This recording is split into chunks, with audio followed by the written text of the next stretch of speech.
নমস্কার বন্ধুরা, welcome to ST unique sports. বন্ধুরা, এই ভিডিওতে আমরা কথা বলবো বেশ কিছু ট্রান্সফার আপডেট নিয়ে। তার সাথে সাথে উদান্তা সিংকে নিয়ে কিন্তু একটা বিরাট বড় আপডেট বেরিয়ে আসছে। ইস্টবেঙ্গল কিন্তু ভিতর ভালোই দল গঠন করছে, বেশ কিছু প্লেয়ারের সঙ্গে কিন্তু ডিল ডান করে ফেলেছে, সেই নিয়ে বড় আপডেট শেয়ার করার রয়েছে। এছাড়া কোপা আমেরিকার ম্যাচ নিয়েও আমরা কথা বলবো এই ভিডিওতে। খুবই ইন্টারেস্টিং একটা ভিডিও হবে, শুরু থেকে শেষ পর্যন্ত দেখো। আর ভিডিও ভালো লাগলে সকলে একটা করে লাইক করে দিও। আর যারা চ্যানেলে প্রথমবারের জন্য এসেছো, মনে করে চ্যানেলটাকে সাবস্ক্রাইব করে তার পাশের বেল আইকনটাকে অন করে রেখো, তাহলে তোমাদের প্রিয় দলের খেলার সমস্ত আপডেট তোমরা এখানে পেয়ে যাবে। তো চলো আর দেরি না করে ভিডিও শুরু করা যাক।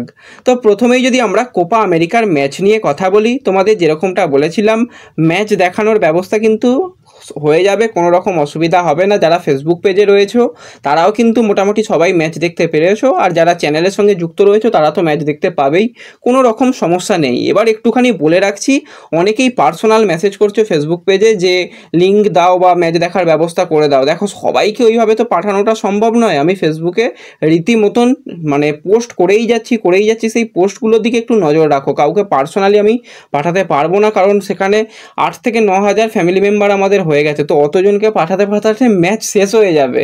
তো সেক্ষেত্রে যারা ম্যাচ দেখার জন্য অবশ্যই তাকিয়ে থাকো, সেক্ষেত্রে পেজটাকে ফলো রেখো, তাহলে কিন্তু ম্যাচ দেখার ব্যবস্থা হয়ে যাবে।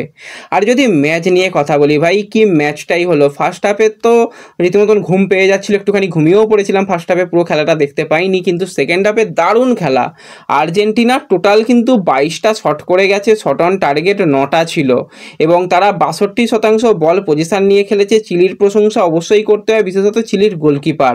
41 বছর তার বয়স হলেও দেখে একবারও মনে হচ্ছিল না যে তার 41 বছর বয়স। যেভাবে বেশ কিছু ভালো সেভ করেছে শেষের দিকে, একদম যখন আর্জেন্টিনা গোল পেয়েও গেছে, তারপরেও যখন সেই মেসির যে একটা অন টার্গেট শট, সেটাকেও যেভাবে ঝাঁপিয়ে সেভ করলো, আলাদাই লেগেছে কিন্তু চিলির গোলকিপারের খেলা।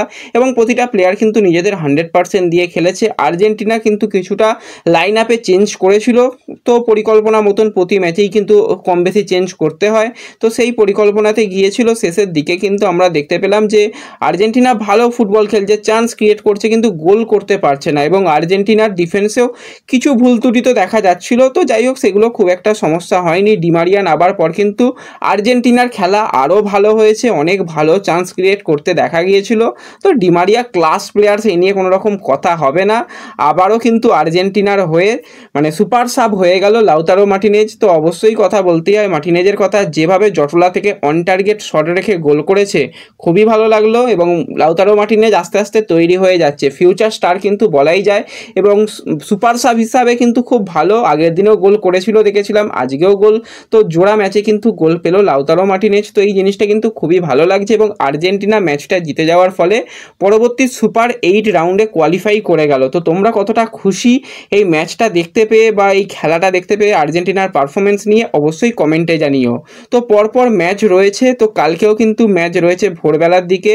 তো প্রথম ম্যাচটা ইকুয়েডর আর জামাইকার ম্যাচ 3:30, সেই ম্যাচে নিয়ে আমি কিছু বলতে পারছি না, কারণ অত রাত্রে আমার পক্ষে সম্ভব নয়। কিন্তু 6:30 যে ম্যাচ রয়েছে সেই ম্যাচগুলোর তোমরা ব্যবস্থা পেয়ে যাবে। ব্রাজিলের ম্যাচও 6:30 থেকে রয়েছে, সেগুলো পেয়ে যাবে। কিন্তু তারপরে যেটা গ্রুপ ম্যাচ উইক 3 যেটা রয়েছে, 3 নম্বর করে যাদের ম্যাচগুলো রয়েছে, সেগুলো কিন্তু আবার 5:30 থেকেই সব ডবল হেডার ম্যাচ রয়েছে, এবং কিছু ম্যাচ আবার 6:30 থেকেও রয়েছে। তো সেই ম্যাচগুলোর দিকেও পরবর্তী সময় নজর থাকবে আমাদের। এরপরে যদি আমরা সরাসরি চলে আসি ট্রান্সফার আপডেটের দিকে, তো প্রথমেই কিন্তু আমাদের উদান্তা সিংকে নিয়ে কথা বলতেই হয়। 28 বছর বয়সী এই রাইট উইঙ্গারের প্লেয়ার এফসি গোয়ার সঙ্গে যুক্ত ছিল। লাস্ট আইএসএলে তার যদি পারফরমেন্স নিয়ে কথা বলা যায়, তো সে লাস্ট আইএসএলে কিছু ম্যাচে গেম টাইম পেয়েছিল, সেখানে কিন্তু 1টা গোল এবং 2টো অ্যাসিস্ট করতে দেখা গিয়েছিল। এবং 29টা ম্যাচে কিন্তু লাস্ট সিজনে 1টা গোল এবং 3টে অ্যাসিস্ট করেছিল। এবার গোয়ার হয়ে যে খুব খারাপ পারফরমেন্স ছিল সেরকমটা নয়, কিন্তু গোয়া হয়তো তাকে প্ল্যানিংয়ের মধ্যে রাখতে চাইছে না, সেই কারণেই তাকে ছাড়ার চিন্তাভাবনা নিয়েছে। তো আইএসএলে দীর্ঘদিন ফুটবল খেলা প্লেয়ার কিন্তু এবার ক্লাব পরিবর্তন করতে চলেছে আবারও আরেকবার।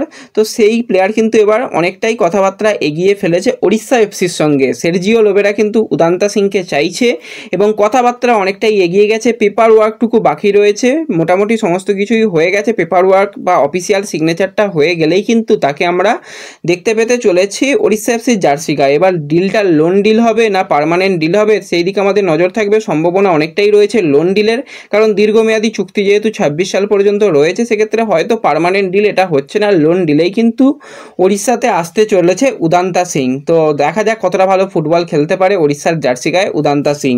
তো এরপরে যদি আমরা একটুখানি ইস্টবেঙ্গলকে নিয়ে কথা বলি, তো ইস্টবেঙ্গলও কিন্তু দল গঠন ভিতর ভালো করছে, বেশ কিছু ভালো প্লেয়ারকে তারা ধরে রাখার সিদ্ধান্ত নিয়েছে। সেইভাবেই যদি আমরা কথা বলি, ইস্টবেঙ্গলের রিজার্ভ টিমের গোলকিপার গৌরব সাউ, গৌরব কিন্তু রিলায়েন্স ফাউন্ডেশন ডেভেলপমেন্ট লিগের শেষের দিকে এসে অসাধারণ অনবদ্য ফুটবল খেলেছিল। তারপরে কিন্তু বেশ কিছু আই লিগের ক্লাবের অফার থাকা, এছাড়া কিন্তু সিএফএল এর কিছু ক্লাবেরও অফার ছিল গৌরব সাউয়ের কাছে। ইস্টবেঙ্গল চেয়েছিল তাকে ধরে রাখতে, তো আমাদের হরিপালের ছেলে কিন্তু ইস্টবেঙ্গলের হয়ে আগামী 3টে সিজন কন্ট্রাক্ট এক্সটেনশন অফিসিয়ালি করে নিয়েছে। পার্মানেন্ট ডিলেই কিন্তু 3টে বছর ইস্টবেঙ্গলের জার্সি গায়ে খেলতে চলেছে গৌরব সাউ। তো আমাদের তরফ থেকে অনেক শুভকামনা রইল এবং নিজের সেরাটা দিয়ে যখনই সুযোগ পাক সে ফুটবলটা খেলুক।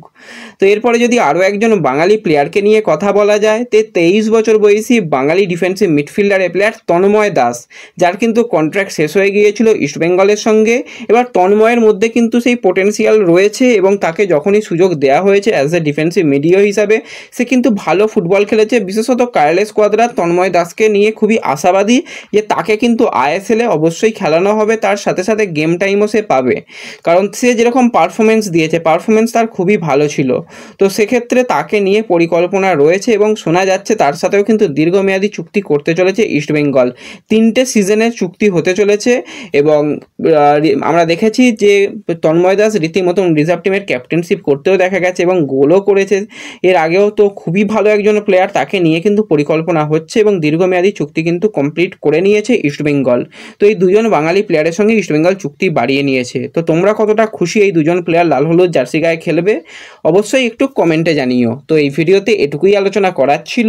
ভিডিও ভালো লাগলে ভিডিওতে লাইক করে দিও, চ্যানেলে প্রথমবারের জন্য এলে চ্যানেলটাকে সাবস্ক্রাইব করে দিও, ফেসবুক পেজ থেকে ভিডিও দেখলে ফেসবুক পেজটাকে ফলো করে নিও এবং ভিডিও একটু সকলের সঙ্গে শেয়ার করে দিও। তো দেখা হচ্ছে পরবর্তী ভিডিওতে, ধন্যবাদ।